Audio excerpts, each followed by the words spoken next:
It was his gift, and he was the best. What I'm saying is just assume that this guy can hear and see everything that you're doing. He's a born tactician. Every move that he makes, it means something. That's a pawn being moved off the board. And if I were you, I'd be looking for the next piece.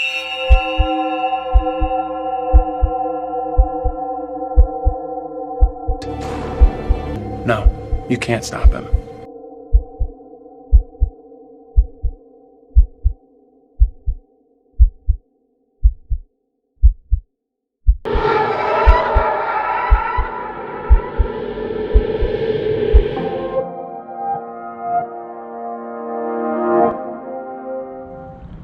What's up, people, and welcome to another episode of Supreme Decisions. Now, today I'm going to do, again, something just a tad bit different, but I'm going to try to give you the same exact energy that I've been giving you regarding the live PD videos. Well, today, there will be no live PD. However, I'm not sure if you've actually been privy to the TMZ Sports video to which they had, I believe it was body cam footage of the arrest of the Dallas Cowboy, Daniel Ross.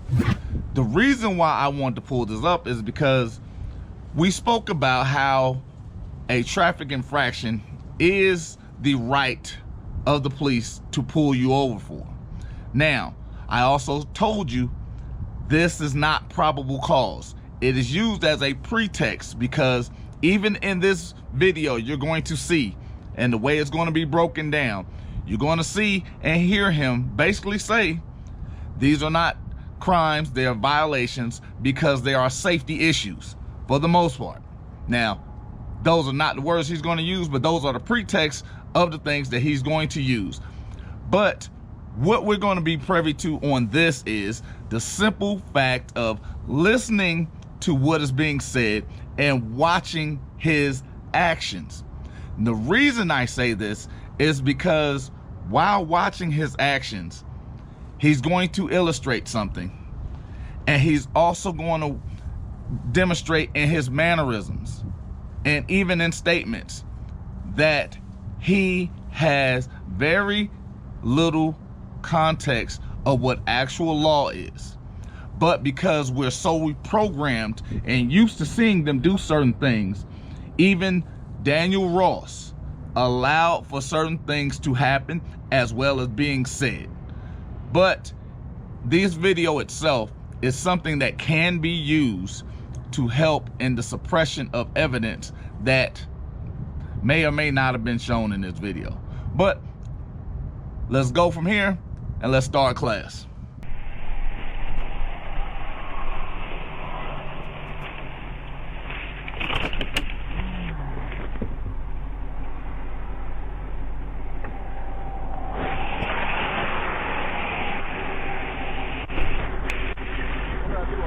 So there are multiple things.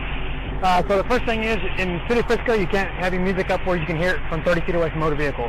Obviously, it was up much louder than that. You can hear it from much further away from that. Secondly is, you were coasting. So when you put the car in neutral and you rev the engine, the car is no longer in gear, which is not lawful for you to do while moving. I'm not saying you meant to do it. I'm just saying you can't do it. It's unlawful. And go and step out of the car for me, all right?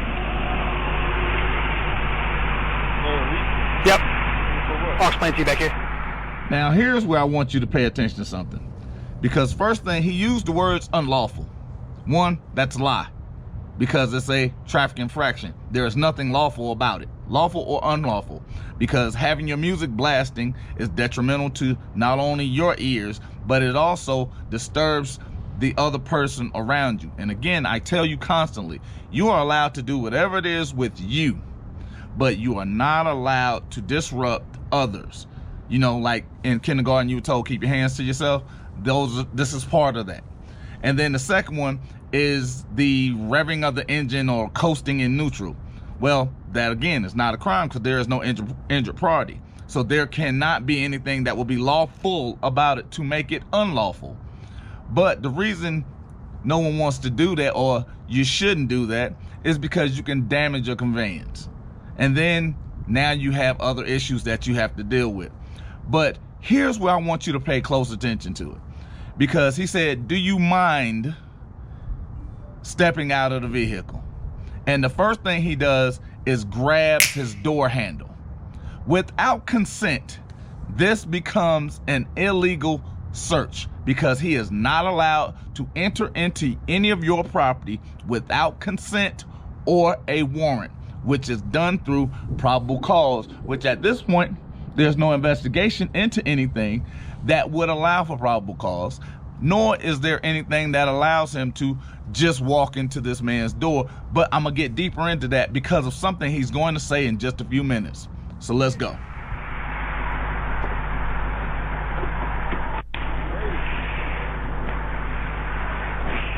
Go step back there for me. So here's the, I mean, I got you out of the car because the car reeks of marijuana. What? Yeah. When's the last time somebody smoked it in the car? Probably last night. Last night? Okay. Go ahead and take your hands in your pockets for me. Perfect. Just go ahead and step back here in the back of the car. You watch me, quick? Well, I mean, you know marijuana is illegal in Texas, right? Yeah. And you know there's none in my car. Hold on. And you know that odor is very strong and very identifiable, right? I understand that, but there's no marijuana in my car. Okay, but I don't know.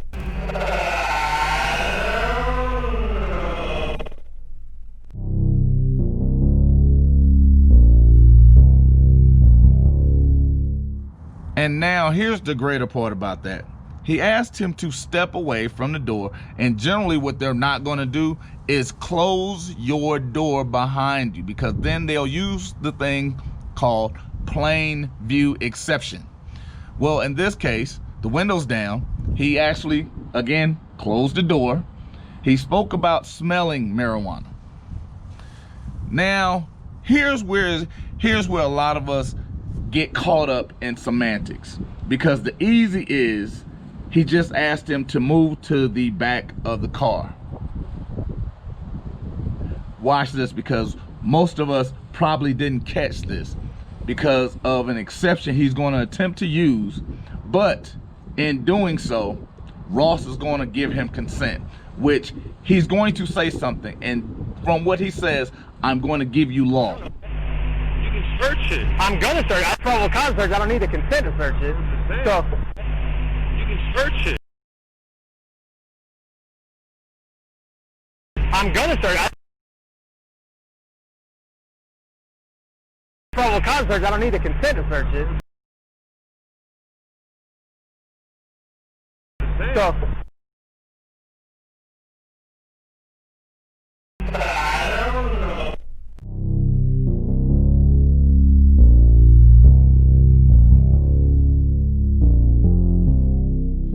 And here's the crazier part.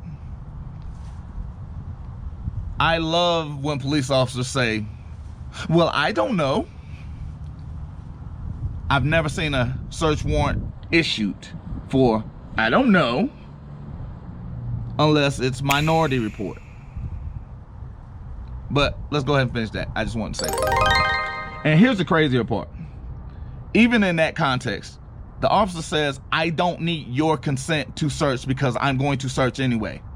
That is an absolute lie, because if he searched without consent, what would happen is you can have now a MAP hearing to suppress the evidence or anything that is found, because the search itself is deemed illegal. Why? Because if you remember, I'm going to rewind it real quick. He asked him to get out the car and go to the rear of it. Once that happens, there is no more rule for exigent circumstances. Because if you remember, I did a video a little while back where I spoke about, and I even showed a clip from what an officer has to do. And the first part of that would be he would have had to secure the scene and then apply for a warrant. That's why I always speak about getting the warrant application. But that doesn't apply in this situation. Although he was going to use exigent circumstances, which is why he said, I don't need your consent. He actually did, unless there was exigent circumstances. Because as long as he is not in arm's reach of any quote unquote evidence that may be destroyed, he needs a search warrant.